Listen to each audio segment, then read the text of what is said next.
There have been Americans in prison in Israel. There have also been, and there continue to be, dozens and dozens and dozens of sex offenders, accused sex offenders from the United States who fled to Israel, including one recently, an Israeli government official who was caught trying to molest a 15-year-old girl and fled to Israel and is not going back to the United States to stand charges for attempted molestation of a child.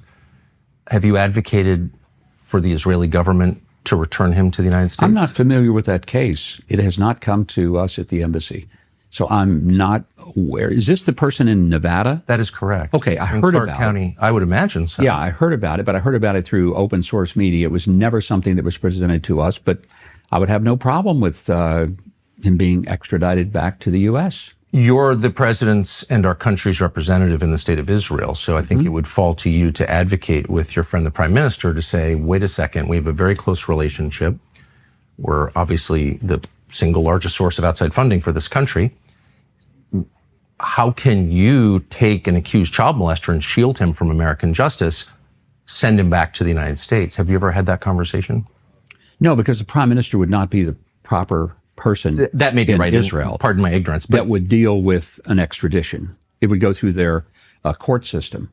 And so the prime minister is separate, very similar to what we have in the U.S., where there is a separation of powers. So it would go through something other than the prime minister. Have you advocated to the courts, to judges, to anybody in the Israeli justice system? There has never been a request for me to engage in that. I would be happy to do it. If the White House sent a message to me, I do work for the president.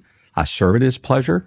If anyone at the White House were to say to me, would you please go and make a case for it? But probably if that were to happen, it wouldn't come through the embassy as much as it would likely come from the Department of Justice at the U.S. in D.C. They would make the request. They might involve us, but they very likely would not. Does it seem strange to you that people accused of child molestation in the United States are allowed to have refuge within the borders of our closest ally? That doesn't make sense to me. Well, I would say that if you've molested an American child, shouldn't you be required to stand justice? It's an allegation. Let's be clear. One of the things about our system of jurisprudence, you're innocent until you're proven guilty beyond a reasonable doubt. So if the charges are there, should he be extradited? I would say so. The charges are there. Yeah. Okay. So they should be, but that's a Justice Department decision, and they're the ones who should be pursuing it.